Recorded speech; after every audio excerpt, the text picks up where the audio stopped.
Over 200 years ago, there was a revolution, an American Revolution, an event that literally changed the course of history. It was led by a group of unsatisfied people. People who were tired of being told what they could do and when they could do it. People were fed up with their lack of choices and their lack of personal freedoms. People fed up with their lives being controlled by others. Fed up with being oppressed, fed up with being manipulated. They finally said, enough, I've had it, and I'm not going to live like this anymore.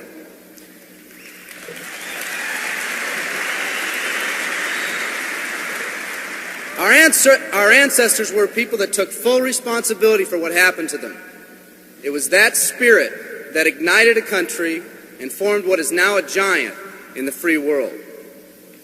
I have a question for you. Where's that spirit today? It's time for another revolution.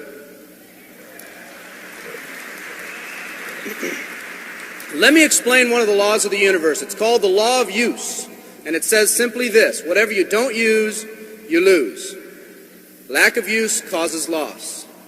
Ambition unused declines. Faith unused decreases. If you don't use your skills, you lose your skills. If you don't use your freedom, you lose your freedom. Freedom does not come automatically. It's not attained and then handed down to us as an inheritance. It must be achieved each day. At the turn of the century, in the year 1900, less than 10% of us worked for other people or the government. Over 90% of us were self-employed. We were an independent people. In 1980, only 80 years later, over 90% of us worked for the other people or the government.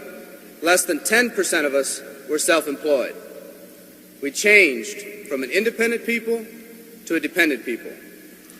We'd slowly shifted from a people who took full responsibility for everything that happened to them to a people who've become talented and practiced at the art of blaming others for their problems.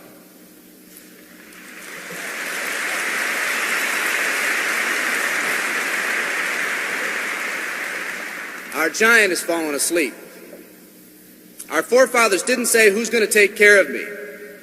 They simply said, all I ask is the opportunity to be free and the ability to take care of myself and my family.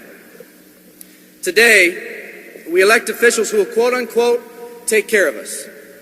We cry out against anyone who dares to ask us to provide more value in the workplace. We do everything we can to spread around the suffering in our society, and yet no one is willing to step up and be part of the solution. We've slowly changed from a society that compensates based on value to a society that compensates based on entitlement and seniority. What we've come to believe is our due. We act as if someone actually owes us a living. Part of this change is due to the dramatic rise of conformity in our society. We're all taught to conform. Incredible pressures are put on us every day to do things, quote unquote, the right way.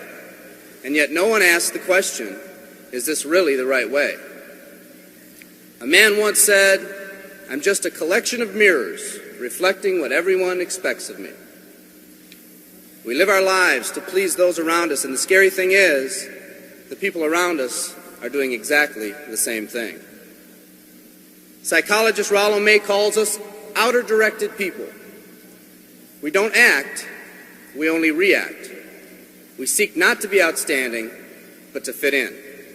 We're able to respond, but not to choose. Perhaps that's why a wise man once said, the mass of men lead lives of quiet desperation. In order to change, we need to become inner-directed people. People with our own purpose. People who are not easily swayed by the opinions of others. And that's difficult because from a very early age, we look to the opinions of others to orient ourselves and to validate our decisions and our actions. Nietzsche said, we need more strong people in this world because the weak, by their sheer mass, are forcing weak ideals and weak values on us all.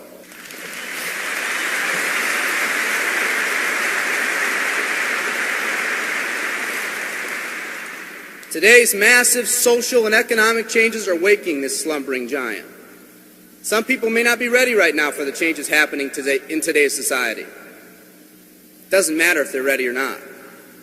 An old proverb says, if a man wants his dreams to come true, he must first wake up.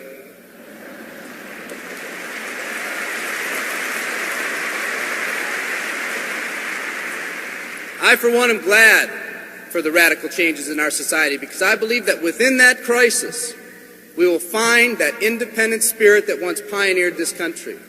Some of us are finally ready to change. The displacement of our workforce has caused many of us to start searching for something better. Moving products and moving services is our business and our goal, but what we are becoming in the pursuit of that goal is a larger and much more important issue. The rekindling of our independent spirit has more lasting value.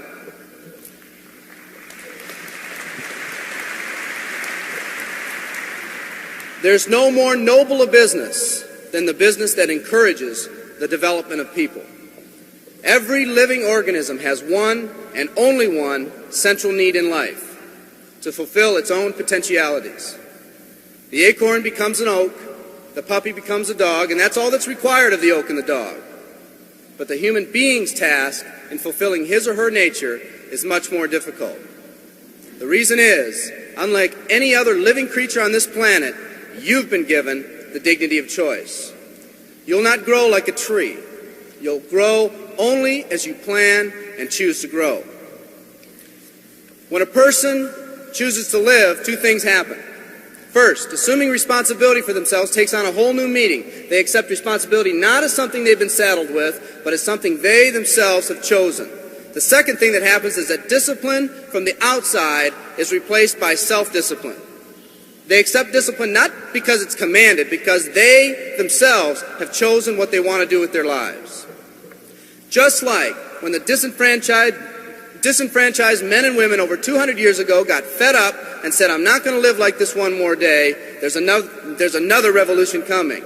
It's coming not just from Americans, but from people all over the world.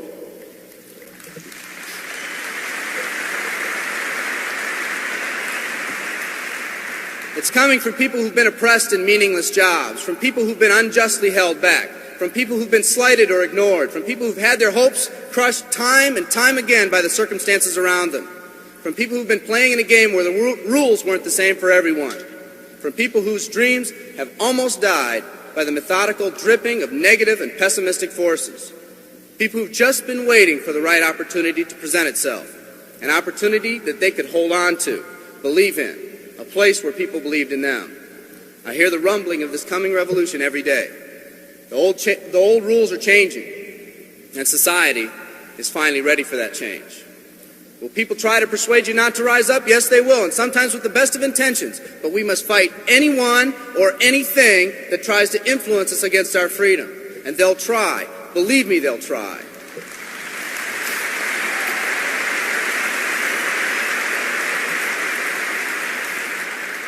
They'll try to suggest you off course, to nudge you off course, to distract you off course. There's another revolution coming, and it's going to be led by a group of unique and courageous people like you.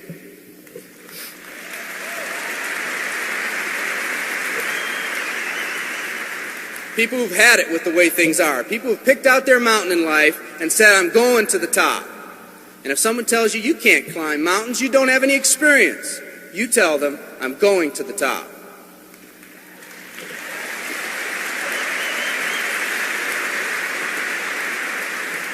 And if your neighbor tells you, "Come on, choose another mountain, that one's too rocky," what are you going to tell them?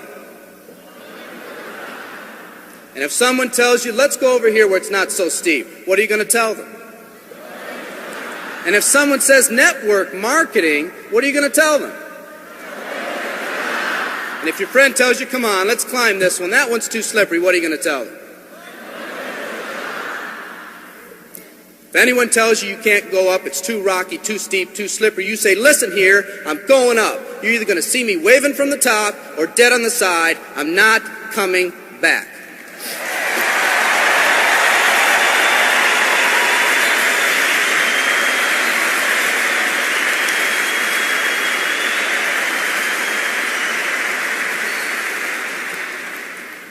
There's something about the do-or-die attitude. It's almost like when someone has a do-or-die attitude, time, fate, and circumstances seem to get together, have a hasty conference, and say, they say they're going to do it or die. We might as well let them have it.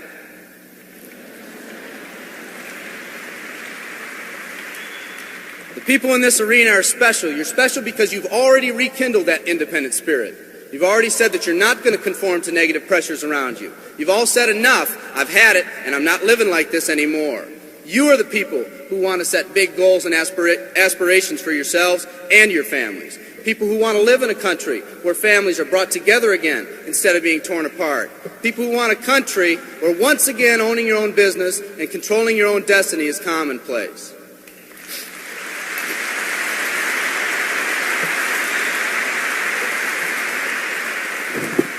People who want a country where every man, woman, and child is treated with equal respect and dignity.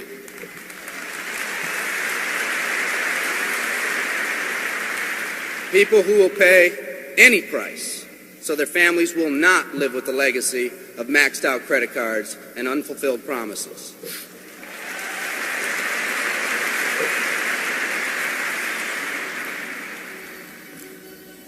Today, we stand at the genesis of a new revolution, and people like you are going to lead it.